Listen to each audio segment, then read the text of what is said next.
you helped launch Google Maps in India.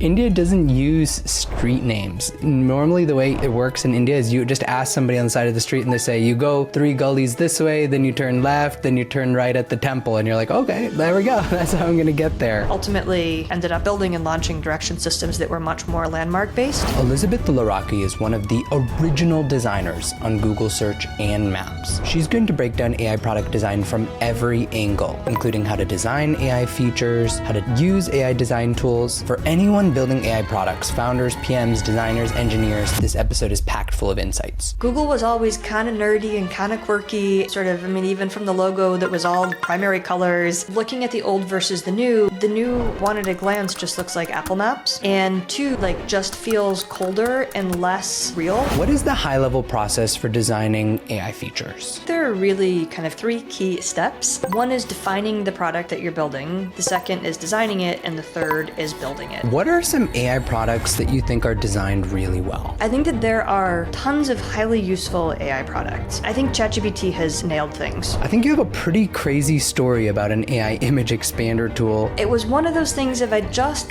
it made me pause for a minute. Really quickly, I think a crazy stat is that more than 50% of you listening are not subscribed. If you can subscribe on YouTube, follow on Apple or Spotify podcasts, my commitment to you is that we'll continue to make this content better and better. And now on to today's episode. Product design for AI products is incredibly difficult. How do you break out of the conversational chat UX? How do you design for the next generation of AI products? Today we are meeting with Elizabeth Laraki. She is one of the original designers on Google Maps and Google Search. She is one of the most knowledgeable people in product design in the entire world. And today she is going to break down how to design AI features, how to use AI tools for design, and everything else you need to know about product design for AI features. We are not going to gatekeep any of the knowledge. We are going to actually demo and show you guys the sauce. So strap in and let's get started. Elizabeth, welcome to the podcast. Thank you, Aakash. In 2006, you were one of 4 designers on Google Search. And what's amazing about Google Search is that those designs you guys created in 2006 and 2007, that's basically what we were seeing all the way until 2023. How did you guys nail those designs back then? Sure. So I think at that time, one of the first things that we were focused on. So if you look at Google search results, they are text-only list of the top matching results based on keyword. And at the time, we were really trying to diversify what we could show in the results. So we were looking at how do you begin to mix in images, how do you begin to mix in videos, map results, and this growing corpus of information. And if you look at where Google Results is today, it does look quite similar. This is maybe not the best example here, but it's you have dedicated information here. Today, designers have been evolving Google Search this entire time. So there are a lot of little nuances and details that have made it cleaner, have made it simpler, have really allowed it to continue to be dynamic and fold in more and more information. Obviously today you're starting to see AI summaries show up as well. And if you were to search for someplace like Chicago, being able to see maps and images and all sorts of hotels, all sorts of information about that particular search. So I think there's a couple key takeaways there, right? You don't need to necessarily redesign the whole thing to be doing really good design work. A lot of it is in the details. A lot of it is in taking in the corpus of new information or what's being added new, whether it's video, whether it's maps. And as we both know, the latest new thing, of course, is AI search. So you mentioned this as well. What is your take on how Google is leaning into AI in its search results? A lot of people actually seem to hate it. A lot of people seem to love it. It sometimes hallucinates and forces an answer that is not even true. How would you approach designing for this? One, I think it's great. I'll put myself squarely in the great camp. That I think, especially when trying to compete with something like ChatGPT, right? So whenever I think, for the last decade, 15 years, 20 years ago, when people had a question, they went to Google, right? Like Google became the answer of all things. And I think what we're seeing is with ChatGPT, more and more people are starting to go to ChatGPT for answers versus go to Google for answers. So rather than Google staying static and having ChatGPT be very different, right? I think beginning to fold AI naturally into the places that people already are makes a huge amount of sense. Yes, sure, it hallucinates. So does every other LLM and AI tool on the planet, right? So I think there are safeguards with which, as users, we need to think about when kind of assuming any answer. I think it's very much like the early internet, right? Where it was kind of people would be like, oh, no, it's true. I read it on the internet, right? Which is absolutely not like, the internet is not kind of a definitive, credible source in and of itself, and neither is AI, right? So I think, yes, it still takes some user discretion, but I think it's actually very smart of Google to be trying to fold AI thoughtfully into where people already are. Yeah, when designing products, I think it's like, how do we figure out what are the core jobs to be done with new technology? How do we place it into that current flow that they're doing? So actually where they're putting it is good. But this example we have here, for instance, where shake hands with an old bear, they're literally talking about shaking hands with an old bear. That's part of that is a problem of working with the research teams, working with your evals teams, minimizing hallucinations, maybe not even showing these AI search results when we aren't as confident in them. Sure. So I think there's this key element around AI products that people need to acknowledge also when they're building, so that this is a non-deterministic product and we need to design accordingly. Yeah. I think, yes, that all makes sense. Yeah. You've talked about how Google could use image and video in search. What would be a revolutionary new way to design for that? Yeah, so this example was actually not specifically Google. It was for ChatGPT. I think one of the failings, I think, with a chat interface and a chat UI is that the entire conversation is linear, right? And ChatGPT had shared a video about wanting to lower somebody wanting to lower their bike seat and using ChatGPT to figure out how they could do it. And I think when thinking about AI or thinking about kind of any product, I think what you're trying to figure out is, okay, like what is the best possible kind of version of answers? Like in this case, to the left, or the experience that actually existed in ChatGPT, it felt like I walked into a bike shop and got like the least helpful bike mechanic I could possibly find. Right? It's sort of like I ask a specific question, they give a specific answer, right? So it's kind of what you really want to have unfold is a much more dynamic dialogue, right? If I were to walk into a bike shop with somebody who was really in service of me and my needs, it would be, okay, well, let's take a look at your bike seat. Let's sort of see, does it have a quick release lever? Do you need an Allen key? It looks like maybe it's this kind of size Allen key. Here, grab this one. Okay. Now let's check out the height. Don't forget to tighten it and, go take a spin, see how that feels. If not, let's readjust it. And I think that's really, really hard to have in a linear conversation.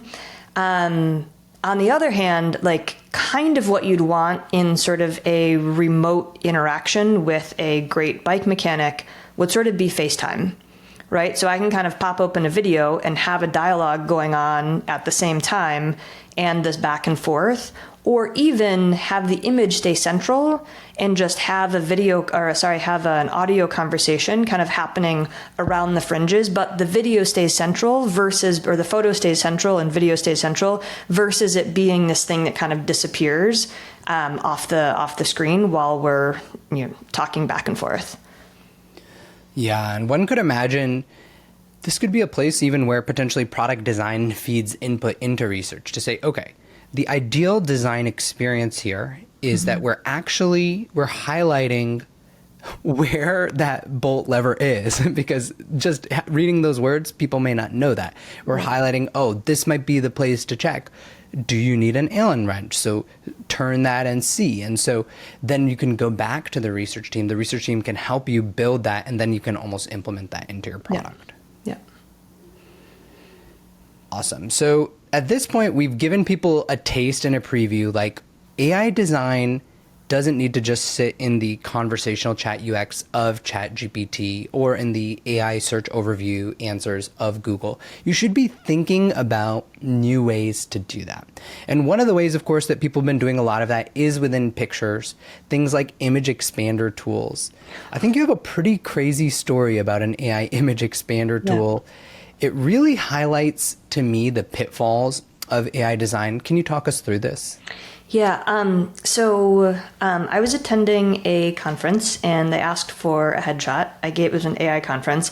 I provided a headshot, which was the image. I'm not sure which direction we're facing. The image that's in color, and then I'm like, what happened behind the scenes? Well, I'll start with the beginning. I sent them the image, which is in color. And later, a couple of weeks later, I saw a promotional kind of image for the conference that had the black and white image. And it was one of those things of it made me pause for a minute. And I was like, wait, something's different. And it took me, like, to be fair, it took me a minute to figure out what it was. And then I was like, oh my God, my bra is showing in this image. Like, has it been showing in my profile picture and I have never noticed it? And that's when I then looked back at my profile picture. No, it wasn't there. And I was like, oh my God, are they trying to make me sexier for the conference, or what is going on? And it turned out it was completely innocuous and unintentional, but that basically I had sent my profile picture, who had sent it to the person who was doing the website, who had cropped all of the images to be square. And then somebody who was doing social media for the conference took that square image and used an image expander tool to kind of make it a portrait kind of size picture. And the image expander tool created this. Completely unintentional, completely reasonable workflow, right? But with very unintended consequences. And I think there are lots of points to think about here, but I think one in particular is that when you are interacting with real people, or the sort of hybrid AI people mix, which can happen in many different ways beyond just image expansion, that I think needs to be additional scrutiny in place. Now, also, I tried to replicate the same flow using a bunch of different tools, and this was really good in comparison to what a lot of other tools ended up with. Obviously, it points to interesting cultural biases and all sorts of things that we could dive into. But I think the key is really that AI can have very unintended consequences, and as people using these tools, we need to have a heightened level of scrutiny and discretion. And how do we solve the design challenge? We don't want to be adding in, I even felt weird just putting this image on the screen. We don't want to be creating these types of images. How do we correctly build that as designers? Do you mean as far as the tools, or kind of what? How do we build the right safeguards into the product, or how do we work with our research teams to make sure it's not happening? What is the right approach here? Well, I mean, you can kind of go full cycle, right? So one, there's kind of what data are these models actually being trained on? I think one, at least early models had a huge amount of porn content. So I haven't looked at kind of the exact, but it's these are the images that are accessible. And so I think there's a whole training piece of what are the models being trained on? What's going into this? I mean, I don't normally like to talk about my breasts in public. It is not something that, I spend a lot of time thinking about, nor this, but it's some of these, actually Photoshop's auto expander, gave me enormous breasts, right? Where it's just kind of oh, well, this is an interesting kind of model, or an interesting sort of, pattern that clearly the model has assumed that when sort of shaped like this, then, we expand in this way or that way. So one is obviously kind of training data. And And then I think the other piece is like, one, I do feel like, I'm sure there will be tools that automate a lot of this, and so that becomes another question as well. But certainly, like with human involvement, I think even in this case, like it's when expanding an image, you go from original image to expanded image, and you don't necessarily see like a very clear differentiation of what was expanded versus what was original, right? You just sort of have original as an input, and then you have like the options for the outputs. But I mean, some tools cover up just based on how the screen is organized and where the pixels are. Like some have tools that overlay the new part of the image, right? Which obviously isn't helpful for discerning like what was added looks like. And 9 times out of 10, it doesn't matter because you're adding, a little bit of extra space on the sides to a landscape image or all of these different things. So I think it is hard to necessarily put these safeguards in, and I think it really has to be something more that lives in people's heads. But there are sort of ways with the UI to kind of make the actual versus AI generated portions of these sort of mixed or hybrid images much clearer as to what was original content versus what was AI filled content. Today's episode is brought to you by Vanta. As a founder, you're moving fast toward product market fit, your next round, or your first big enterprise deal. But with AI accelerating how quickly startups build and ship, security expectations are higher earlier than ever. Getting security and compliance right can unlock growth, or stall it if you wait too long. With deep integrations and automated workflows built for fast-moving teams, Vanta gets you audit-ready fast and keeps you secure with continuous monitoring as your models, infra, and customers evolve. Fast-growing startups like LangChain, Writer, and Cursor trusted Vanta to build a scalable foundation from the start. So go to vanta.com/Aakash, that's vanta.com/AAKASH, to save $1,000 and join over 10,000 ambitious companies already scaling with Vanta. Today's episode is brought to you by the experimentation platform Chameleon. 9 out of 10 companies that see themselves as industry leaders and expect to grow this year say experimentation is critical to their business. But most companies still fail at it. Why? Because most experiments require too much developer involvement. Chameleon handles experimentation differently. It enables product and growth teams to create and test prototypes in minutes with prompt-based experimentation. You describe what you want, Chameleon builds a variation of your web page, lets you target a cohort of users, choose KPIs, and runs the experiment for you. Prompt-based experimentation makes what used to take days of developer time turn into minutes. Try prompt-based experimentation on your own web apps. Visit chameleon.com/prompt to join the waitlist. That's KAMELEOON.com/prompt. So a consistent takeaway I'm hearing about AI features versus regular features is that you're going to have to go work with the research team on the underlying AI, whether that is the training data that is going into it, or some of the evals that are built on top of it. Perhaps they create an eval that, when expanding human body around private parts, go through these checks. Are we showing enough diversity? Maybe that's a good time for us to show an A and B option to a user. Small, large breasts, I don't know. We have to think through it correctly, but there could be some more sensitive ways to handle it. And I really liked your point on then, outside of working with the AI, actually working with the UI as well. So having that UI really clear to whoever it was, poor person on that social media team for that conference, this is what we expanded, so that they can just see it very clearly and they can do their own human in the loop check. So improving the underlying AI, but also making these human in the loop checks, I think is probably the best way for people to deal with AI's non-deterministic nature. Yeah. So we covered the basics of AI. What is the high-level process for designing AI features? So I think there are really kind of three key steps. One is defining the product that you're building. The second is designing it. And the third is building it. Can you say more? What are some AI products that you think are designed really well? So I think that there are... I think that there are tons of highly useful AI products. Some of the ones that I'm just pulling up right here are kind of, one, I think ChatGPT has nailed things, right? Where it has really become this like all-purpose tool for like anything and everything under the sun. And whether it's that I just have a question to something, whether it's I want to, begin to think about planning a trip or what would be interesting places there, or I want to translate a WhatsApp message, right? It's kind of like it does, or look at a recipe for how to cook something. It's just kind of, it's so good at so many different things that it really has become this kind of indispensable tool for me and for many, many others. And I was thinking about this where like, I also do use Claude and Gemini, but like more as like reference checkers than sort of my first line of knowledge.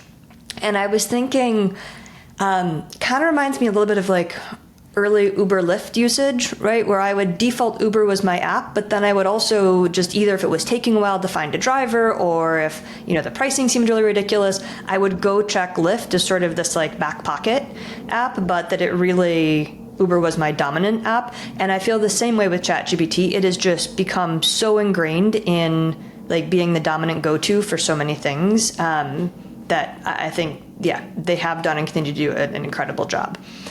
And then I think, so one, I would say there are so many AI tools that cover such an incredibly diverse set of use cases that like I don't even know the half of them. And it's impossible, I would also say, to stay up to speed on what's changing, what's happening day to day, unless it is like your full-time job to just like try to keep track of what's changing and what's new and what's happening.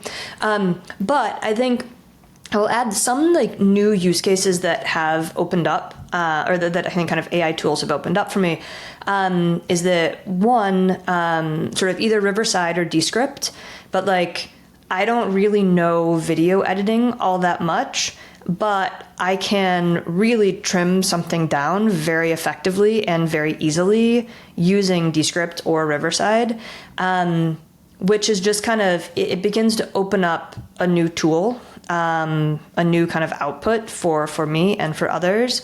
And then Midjourney is another one that I use quite a bit as well. And I tend to be fairly utilitarian in my usage of things. And so I think what it has really replaced is like trying to find stock imagery or just even looking at, is there a possible way to add in imagery that otherwise I would have just skipped and not used imagery for anything. And there are, 1,000 different tools. I have a lot of commentary about Midjourney's UI because I feel like it could be a lot better in many different ways. And there are a whole bunch of other obviously AI image generation tools, but those are some that come to mind.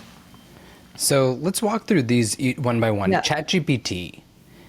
What are the design takeaways for somebody building their own product that they should be noticing in ChatGPT that they've done really well? So, I think the like common wisdom on the street, right, is like find a target audience and a target use case and build for that and then expand. And obviously like Google or ChatGPT are like the total inverse of that, where they're everybody's tool for everything. And I think many kind of AI tools start with this kind of general purpose for everybody piece that I think is kind of harder to replicate. As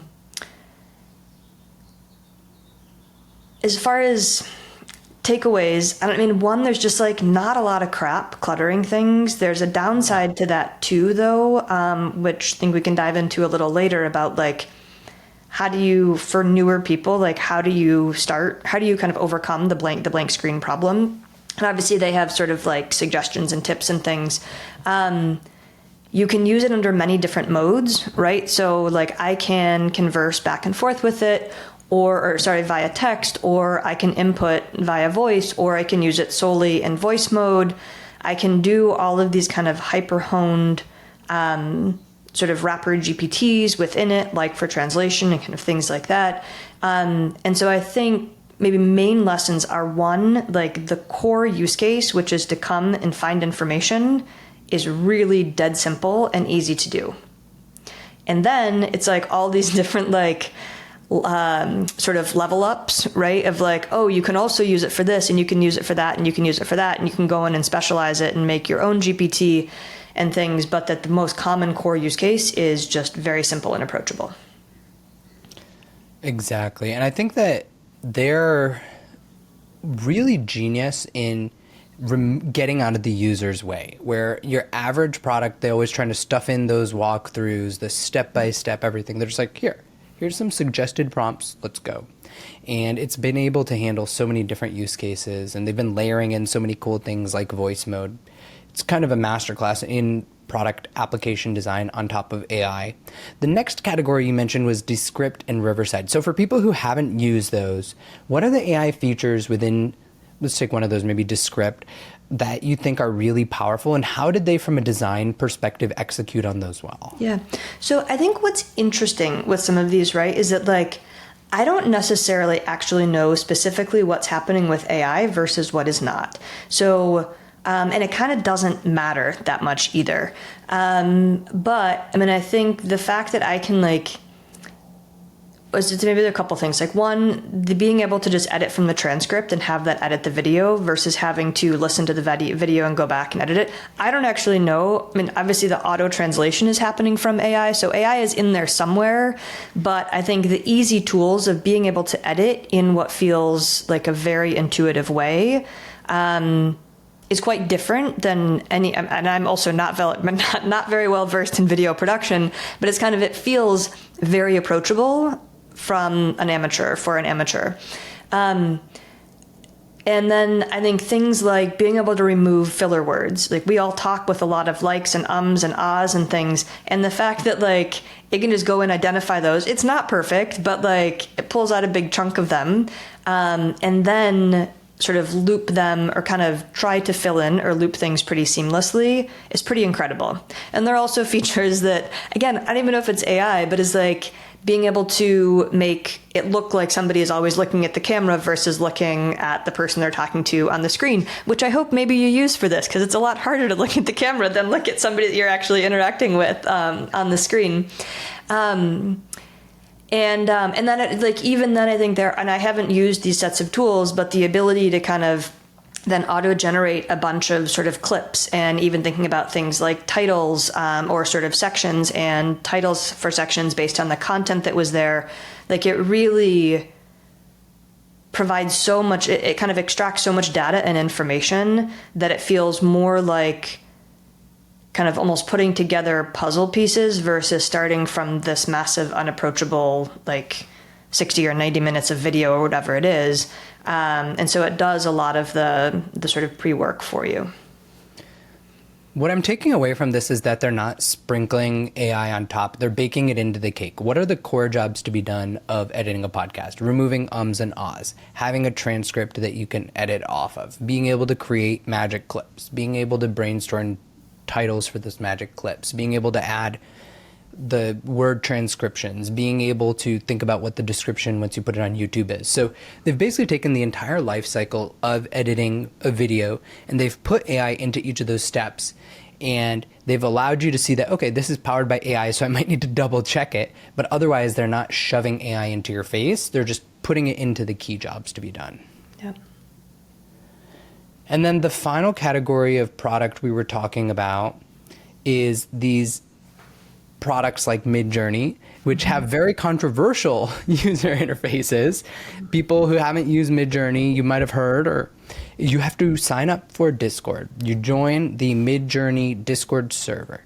Then you join a channel. Then you type in like /imagine or /create and you give it a prompt. And then it comes up with 4 options. And then you click on that option. It's very convoluted sort of core user interface or user experience. So why has it succeeded despite it, and how might they improve it?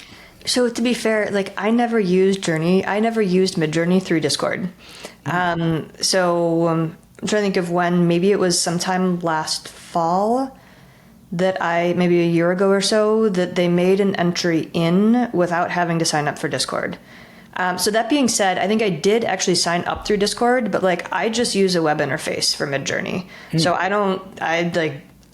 like Discord could be a whole other conversation for another time. I have like nothing positive to say about the interface for Discord. And I wouldn't have used it if Discord had been the kind of hurdle through which I had to use it, because there are so many different tools available now. But what I'm showing here is the web interface. So I literally just pull up Midjourney in a browser tab and then have it start creating images. And I think there are several things that I like about it relative to some others. And I think one of the things that's really hard with all these different AI tools is obviously it's expensive to run any of these AI tools. And so like there's not a lot as a user. It's hard to kind of have like lightweight interactions with many, because usually it allows sort of a few free interactions, and then you have to sign up for a subscription or sort of monthly pass for these, and which limits the field of things I'm exploring, just because I don't feel like paying $20 a month to 10 different AI tools to be, or AI image generation tools to be exploring them. But I think it is actually, I would say, like quite simple and quite fast to go from idea to set of 4 possibilities. It doesn't always nail it, and sometimes I'm kind of curious to see like what ChatGPT or FreePic or anything else will create instead, or Visual Electric will do instead of this, instead of Midjourney. But I feel like its output is pretty consistently decent. So. That being said, I actually have a lot more to say about image generation tools, but I don't think now is the time. Today's episode is brought to you by the AI PM certification on Maven. Run by Mikdad Jaffer, who is a product leader at OpenAI, this is not your typical course. It's 8 weeks of live, cohort-based learning with the leader at one of the top companies in tech. As you know by now, the future of PM is AI, and this certificate will give you the learnings, plus the hardware, to show you are ready for an AI PM role. I myself took the course and recommend it. Put on by the amazing team at product faculty, including Mo Ali and Paul Mulhern. It's worth it. Former students come from companies like OpenAI, Shopify, Stripe, Google, and Meta. The best part, your company can probably cover the cost. So, if you want to get $550 off, use my code Aakash550C7. That's AAKASH 550C7, and head to maven.com/product-faculty. That's maven.com/product-faculty. AI evals are one of the most important skills for PMs. And do you know who large parts of the OpenAI and Anthropic teams learned AI evals from? Hamal Hussain and Shreya Shankar. Today's episode is brought to you by their AI evals for engineers and PMs course on Maven. Most teams are winging it with basic metrics and hoping for the best. Meanwhile, the teams that actually ship reliable AI, they've cracked the code on systematic evaluation. Hamal and Shreya's live Maven course will teach you their battle-tested frameworks behind 25+ production AI implementations. It's 4 weeks with live instruction and insane guest speakers, plus a free book.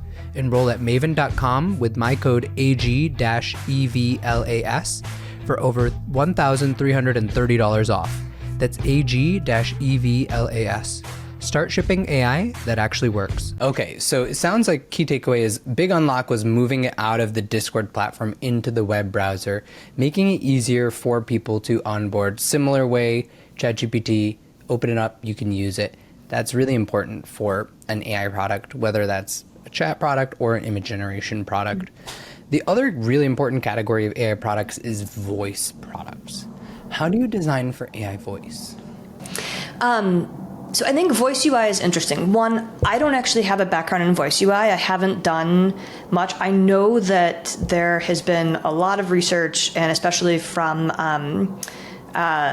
sort of engineering, accessibility, sort of these different lenses of like how do you kind of replicate interfaces through voice. I think a couple of examples that I will share is that one, like with ChatGPT's voice UI, so my husband actually set the kind of shortcut button on his iPhone to just be ChatGPT voice.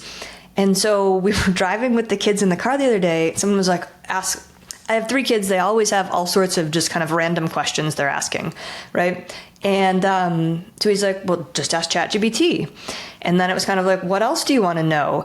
And it was fascinating for me to have the kids just kind of be piping up with question after question. And it became sort of like educational entertainment in a way. But it was just sort of always on the background or in the background. And I think what's interesting about designing a UI for this is that like the visual UI doesn't matter, right? It's not even like visible on the screen. In this case, we were driving, like nobody was even looking at the screen, but it was like, I think there, what felt so magical was that it truly felt just like a conversation. Yeah. Like we had another person in the car hanging out with us. And so I think it's very important to think about the context and different contexts people are in when thinking about designing kind of the interface for it. I think limitless. Yep. Is another interesting example that I've had. I actually don't use it, but I have several friends who've had, and especially I think there are several utilitarian use cases for it of like, oh, give me the summary of this conversation or remind me what, this person said about this thing. But I think one of the most interesting aspects of it is the sort of coaching or feedback piece that comes from it. It's like the thing that everybody who has it talks about first of like, oh, it gave me feedback on like, oh, I really shouldn't hog the conversation so much. Or I should, make sure to kind of really like let my children finish what they're saying about something before I interrupt and jump in. And I think what's so interesting there is it's like this omnipresent sort of, the context is it is omnipresent. And then there's a question of, okay, what can you do kind of with this data? And then how do people kind of interact and interface with the data that it's sort of creating? One other interesting one I think to think about is I gave my husband a pair of the Meta AI glasses, the Ray-Bans, which one of the interesting things, I have a lot to say about them that I think is awesome, but one of the things, like we were in Spain and the menu was all in Spanish. My husband was like, oh, I'm kind of curious how they'll translate the menu for me. And he asked it to translate the menu, which it did, or which the glasses did, but like they read it through the menu like a screen reader. It just started at the top of the menu and literally read every single description for every item. And it's like, whoa, okay, no, that's not how you actually read a menu, right? Like it's kind of more this dialogue that you would expect to unfold. Like, okay, here are the appetizers, here are the main courses. Is there anything in particular you're in the mood for? Or do you want me to go through like the full section of what's here for you? Where there was a lot of opportunity there to make it much more human. So anyhow, those are some thoughts there. So it's all about understanding people's correct context, being approachable, being able to, like the ChatGPT voice mode, if you had asked it to analyze a menu, I don't think it would have necessarily responded that way. And it would have actually given you like, there's 12 appetizers and 16 mains that are across fish, beef, and chicken. Do you have any preferences or do you want me to read all of them out to you? Something like that it probably would have done. And so also about bringing in, like we've been saying from the beginning, the right AI and like really testing your product a lot around these different actual contexts that users are going to be using, maybe even collecting the data around, okay, these are the top ways people are interacting with it, going out in the field, testing out how it's working, and then potentially sculpting that response as a result. How do you design for AI without chat? Because everybody is just relying on this tired, forgotten paradigm, and the future is supposedly something else. What is that future? I think we talked about this a little bit earlier, right? Which is that a chat gives you, I think one of the biggest constraints with chat is that it gives you a linear output, and it is difficult to go back and reference sort of relevant information that happened before. And it does, I think, by nature of being linear, limits the use cases that it can do well. So we talked a bit earlier about kind of, instead of having a linear conversation, being able to have an image sort of be the central theme and having a conversation around that image. I think another example is I had tried to use ChatGPT to create an itinerary for my son and I for a weekend in Madrid. And I was actually very surprised in some ways by how good it was at pulling out kind of salient information, but how bad it was at helping me get to what I wanted, which was effectively like a Word document, right? That was, okay, here are the things we're going to do. Here are the timetables. Here are options if we decide not to do this or that. And I think the challenge was really the UI, that it would kind of create this information in line, and then I would say, oh, well, I don't want to do this thing, or this place actually looks to be closed. And it would say, okay, no problem, regenerate the itinerary, but it would also hallucinate a little bit each time. And I think just due to the sort of more dynamic and non-deterministic nature of it, makes it really hard to do more deterministic tasks. So in this case, like, I want control over being able to have a fixed body of content, and I want ChatGPT to help me co-create it. And so I think the more that we can think about these experiences where, AI is helping co-create something, I think the more we can sort of position chat as a tool versus chat as the interface. One company that I have seen kind of begin to break away from this is Cove. And this was started by the same duo that did Google Street View and Uber Eats, Andy and Steven. But I think what is interesting is that it basically gives you a canvas to work from and kind of pull bits and pieces of different information from. So you could think of it as almost sort of having different chats or documents that you're working kind of on in parallel, versus having one linear chat box.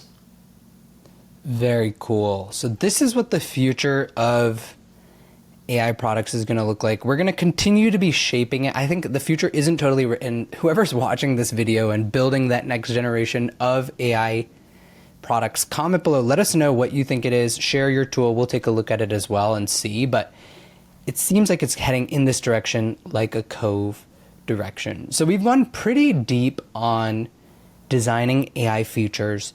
I want to kind of flip gears a little bit and talk a little bit about AI design tools, because there's all those AI design tools out there. We talked a little bit about AI image expanders. What AI design tools should people have on their radar, and how should they be using them? So I think this is an interesting question. So I am not actually using that many AI design tools, and I probably should be using a lot more than I am. But I think in the same way that I can now do, as an amateur, a little bit of video editing, a little bit of image creation, a little bit of coding, I think what I find frustrating with design tools is that my expectations are pretty high and the output does not match what I want from them. And so I keep not using them and just going back to Figma, not using any of the kind of suite of AI tools around it. So I don't, that being said, I have several colleagues and friends who are using them more throughout the design process, both kind of using ChatGPT as far as figuring out product spec, using Figma and Figma Copilot to kind of really sort of get a first pass of something and then edit it, and then plug it into kind of making sort of prototypes and demos. But I keep getting stuck as I try to use these. So what would be your recommendation for the average person and the product designer. It sounds like for the average person, you're saying, maybe AI design tools can help, just like they're helping you who is below average on video production get up to average. So if you want to get an average result, use Figma Copilot, use, your VO3 Midjourney Kling workflow to create your design, or use the AI prototyping tool design that comes out of V0 Lovable Bolt Replit. But if you're a product designer, probably just apply your own taste and where possible, use it for productivity like alignment and those types of things, but don't expect it to suddenly create the design for you. So for designers, I think some of these tools can be helpful around the edges with sort of different aspects, but I think that fundamentally we all still have to rely on our own taste and our own kind of processes to really get the output that is at the bar that we expect. So some potential, but probably the tools aren't there yet, guys, for you to just solve your design. Vibe designing is not quite here yet, but we'll do an updated video if it comes out in the future. I want to talk a little bit about the design process. I want to do a little bit of a live design session so people can get inside the mind of a master designer like yourself. Sam Altman recently said he's working on a LinkedIn at OpenAI. So can you break down LinkedIn for us and help live design what a LinkedIn for AI would look like? Sure. The first that I had actually sort of heard about this really was through your comment about kind of Sam Altman saying they were designing LinkedIn for AI. And then I went and looked up a little bit about it. Actually know Fiji quite well from having worked with her at Meta. And I think I would say my top level thinking was, okay, is this actually more, I don't want to say a marketing piece. So I think this could go a couple different ways, right? But one, I think, is it what's actually the real objective of this? Is it to make it less scary that AI is, eating and has the ability to eat a whole kind of class of different jobs from across many different sectors? Or is it really about the AI kind of education and certification and things like that? Or is it more like some of the dating apps that are really kind of trying to look deeper than sort of bits and pieces of people's character or attributes and matching them? So is it trying to use more sophisticated sort of matching technology? And so I think one, there are some questions, right, about kind of what really is the objective of doing this kind of LinkedIn for AI app.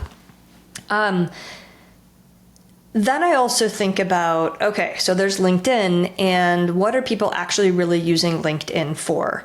So I've never actually personally used LinkedIn to look for a job myself.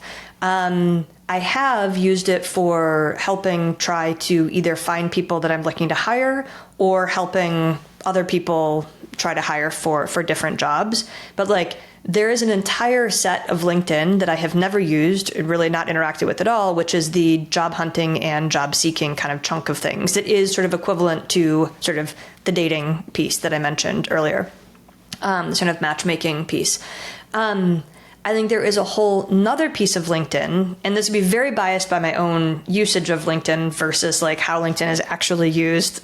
So I will caveat that as a bias, but I think I am seeing and have been seeing LinkedIn be used more and more as just kind of another sort of social feed in many ways, where it is about sharing content, it's about interacting with content, it's about kind of connecting with people and sort of building out this kind of network that is very different to me than just the job searching, right? That feels more equivalent to a Twitter or Instagram or Facebook or whatever, but kind of around the context of work. Does that make sense? Yep. Okay. Tracking. So I think where we really sit with this is at kind of product positioning. So I will also say I didn't even open LinkedIn for a very long time until I was at some kind of happy hour that we were hosting in the city, I don't know, a year and a half ago. And somebody was like, oh, we should connect on LinkedIn. And I was like, is this person trolling me? Like, I don't, because I like look old and I don't belong here. Like, I don't, what is going on? But okay, sure, we can connect on LinkedIn. And then somebody else said it too. And I was like, man, either everybody here really jerks, or like maybe LinkedIn is starting to like grow again. And then like it kind of felt like this wave, maybe my time frame is off here a bit, but like, and there was this wave of like another colleague being like, oh yeah, no, my kids who are graduating high school and in college, like, are totally using LinkedIn, and they have like their kind of like resumes all set up, and you know, they're trying to connect and network through LinkedIn. I was like, oh, this is fascinating that it really does feel like LinkedIn is like beginning to make a comeback. So I think all of this leaves us at like, obviously I am not moving pixels around as we're talking, but I think this is where I had said earlier, as far as like, you know, the first thing is really defining the product. Like, who is this for, and what are the tasks or kind of use cases that it supports? So I think the first thing I would ask would be, okay, we've got this idea, like which direction do we want to take it? And I think there's some guesswork here, because obviously I don't know what Sam and Fiji and everybody is actually thinking about kind of behind this. So I think what I would do, and I don't know, I'm like, I can pull out pen and paper if we want. Do you want to do that? You're not? I don't know how to make it. I would love to understand how you break down a hazy problem like this. Because that's the type of problem people are given. Create LinkedIn Open AI. And you're like, okay, well, this is how an expert will break it down. Yeah. Okay, but I think I would just start with, all right, so we've got this idea. Can you see this or no? Yep. Okay, we've got this idea of like LinkedIn for AI. So we've got a couple options, right? One is about like matchmaking. Sorry, I do this in chicken scratch, but one is kind of about matchmaking. One sort of direction is really about like certification and training. And a third would be sort of more about, well, I guess we could say like networking, and another would be more about like content. Yeah, so many sharing and distribution. So let's say we just were inside the mind of Fiji and Sam, and they said, you know, all we really care about is matchmaking, because a lot of people are going to ChatGPT and they're looking for jobs and they're trying to apply for jobs via ChatGPT. And so we really want to break that part of it and disrupt LinkedIn there. Yep. So we'll double down on matchmaking. And I actually feel like this could be quite a smart direction. Yeah, I'll just leave it at that for now. Okay, so let's say we're going to go into matchmaking. I think first I would start with the question of like, what makes a good match, right? So you have obviously, I'll just put like job seekers, and then you have, we could put employers. And then I think what you're sort of looking for here is the magic that is between those. To get to there, you need a set of attributes across each to kind of understand like what matches well with the other. Just thinking about sort of UI here as well that you'd mentioned, there's obviously going to need to be some sort of like onboarding or kind of input flow for these pieces. But then I think, you know, this feels still pretty unsophisticated, right? So I think the question is like, what would be the things that the patterns and things that AI could see that humans, or just like a very rudimentary like match A with A kind of means, like what goes beyond that? Like what additional class of things could we begin to capture and input, right? Is it like, I don't know, like just thinking, I had a conversation with someone a couple weeks ago whose job is actually administering personality tests to potential CEOs for hire, so that they can actually, the company has a much better sense of kind of how they'll fit into the organization. I'm like, well, that's actually pretty interesting. Like, I'm sure there are ways you could sort of automate that and make it much more accessible beyond it being right now prohibitively expensive and just doing it for CEOs. You could do that for anybody and everybody, right? Like, and through a series of questions like, you know, I don't even think of like, how do you start your morning, right? Is it more social and talking to your colleagues, or is it like you like to get in and just kind of start doing your work right away?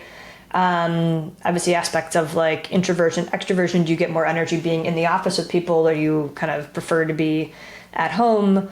I think there's a whole set of kind of skills and potential that could begin to be identified as well, and maybe even sort of predicting potential and fit within a certain group, even within a company.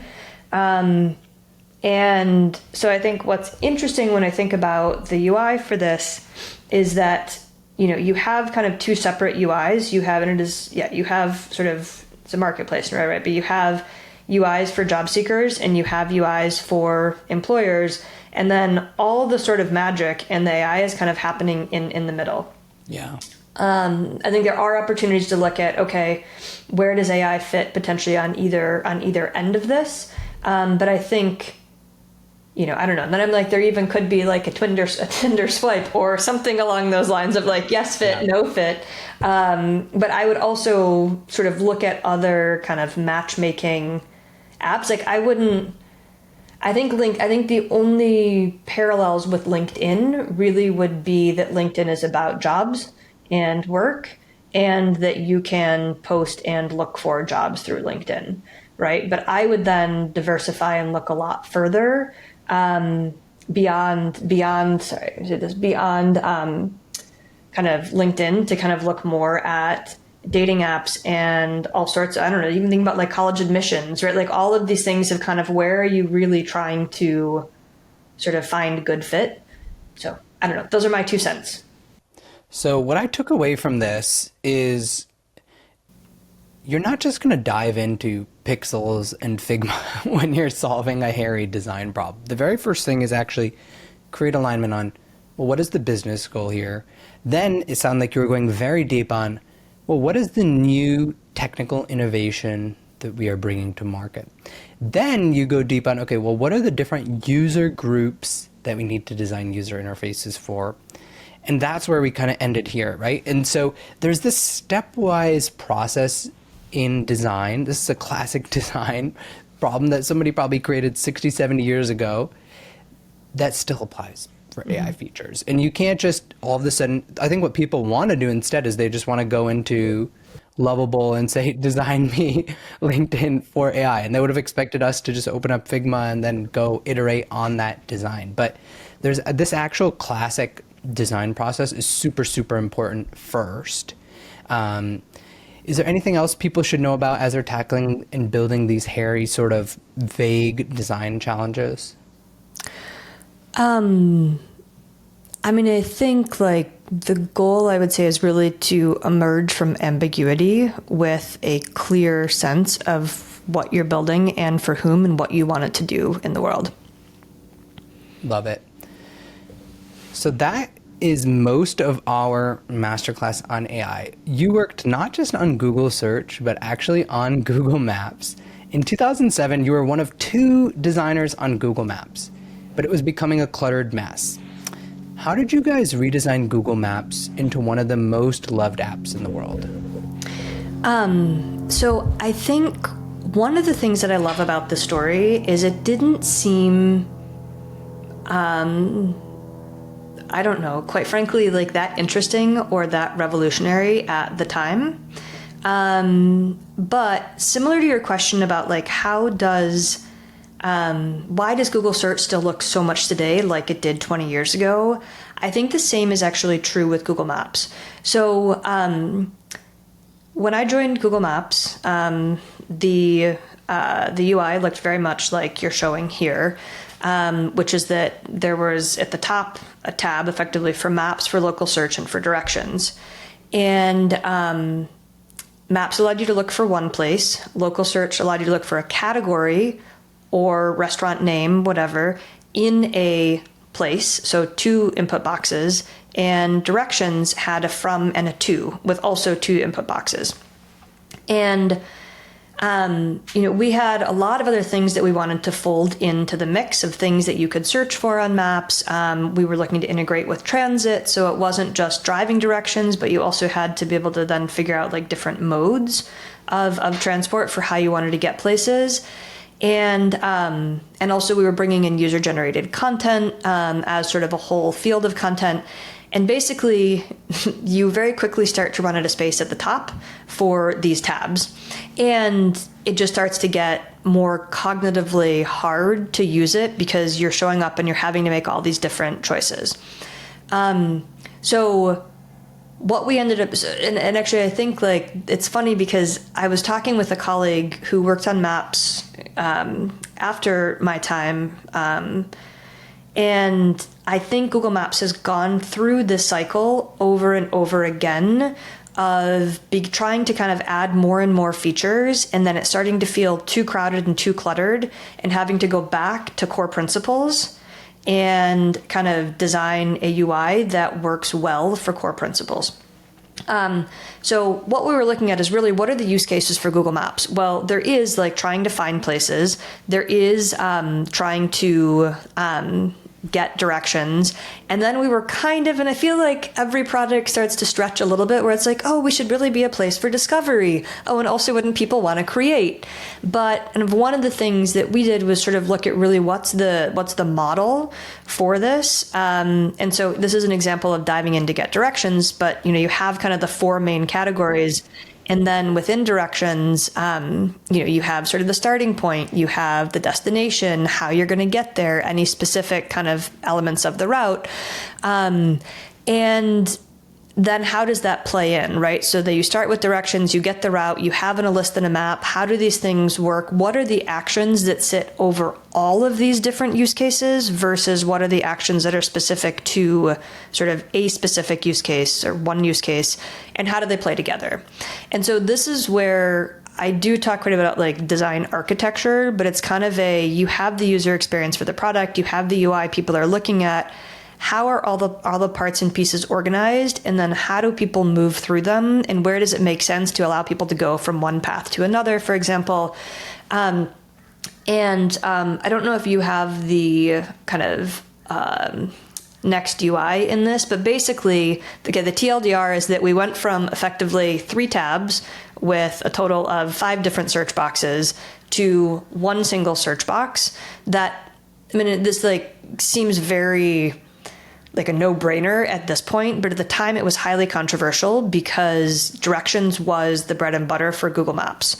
Obviously, we were inspired by Google Search that had a single search box that worked for everything and felt like it really could work for maps, but that also we were probably going to have to teach people what they could search for and how they could use maps in the same way with only a single search box instead of, for example, 2 with directions.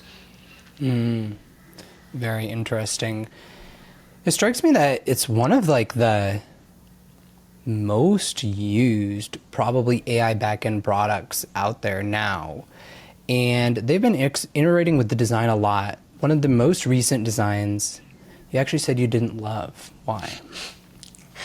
I don't love it because I don't feel like they focused on what matters, right? So I think they're sort of visceral just responses that like, Google was always kind of nerdy and kind of quirky and sort of, I mean, even from the logo that was all primary colors, right? That looking at the old versus the new, I mean, one at a glance just looks like Apple Maps.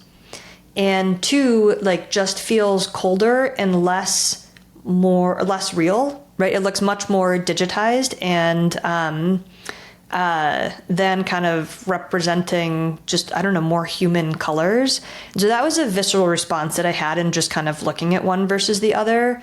But then it's like, okay, now when you start looking, oh my God, there's so much crap all over the screen. And what are all these things? And I've just ignored them for so long. But now that I'm actually looking, like, why are all these things here? And if you're going to do a cleanup, why don't you actually like really clean things up? And as I had mentioned earlier, that I think Google has, one of the things Google Maps has done extraordinarily well is it keeps purging features and keeping things clean. And I feel like they're very overdue for a round of that at this point. that, I don't know the usage of any of these things, but you have like work, you have pills for like work, restaurant, gas, parks at the top, plus the weather. And then you have explore and go and saved and contribute and updates. And then also like another sheet that's like between that and the map for like latest happening in this area. And predominantly I use Google Maps in the area that I know, which is where I live. And I'm trying to use it to like beat traffic or avoid traffic going between a set of common routes that I often do, or I'm leaving the area and going somewhere, but that feels like a less common use case. Again, I'm a user of one, but things feel very crowded and cluttered to me on Google Maps today. Yeah, and that was the key takeaway. It's really full circle to where our discussion started at the beginning of being able to simplify some of these things, look at the magic of ChatGPT, of making things relatively uncluttered. One of the most phenomenal things you did in your tenure on Google Maps was you helped launch Google Maps in India. And if people haven't been there, I've been there, I go there every year. India doesn't use street names. Normally the way it works in India is you just ask somebody on the side of the street and they say, you go 3 gullies this way, then you turn left, then you turn right at the temple. And you're like, okay, there we go. That's how I'm going to get there. How did you guys manage this innovation? I think it's got to be one of the world's most important. So I think this was 2007, 2008, kind of somewhere in there, that Google did launch. So Google was looking to expand internationally. Obviously, India was a very attractive market as far as number of people. And Google Maps did launch in India. And I think it was like, I don't think any designers were involved at all at that point. It was like you turn a few switches and you just expand the geo space that Maps is available in. But it didn't have a lot of usage.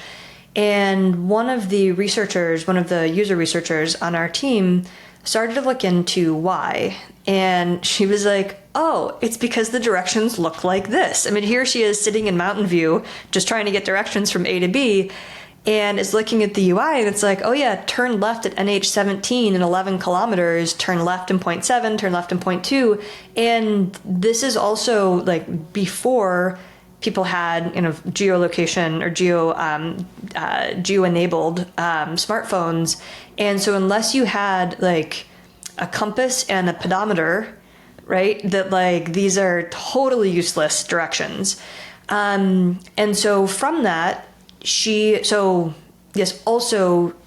originally from Russia. She knew, and I think kind of the team was aware that, obviously different parts of the world navigate in different ways, that we do it very much in the US through turn-by-turn directions, but other places in the world do it much more kind of landmark-based, where my husband's from Morocco, and we laugh about this too, but it's kind of like you have like a rough approximation of where you're going, and then you have human GPS when you get closer, right? Of kind of you ask the person on the street to go here, and then the person there, and eventually you get to where you're going.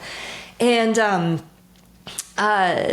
so this kind of unleashed this question of, okay, well, actually, like, how do people navigate in India?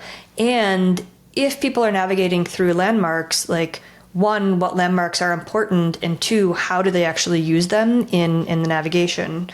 And so Olga, who's the researcher who worked on this, grabbed the designer who was working on directions at the time, Janet, hopped on a plane, they went to India, and they started to just do a bunch of research to begin to understand these parts and pieces. And obviously was working with the engineering team as well to understand, okay, what was possible, what landmarks did we have, what landmarks could we possibly grab and pull in.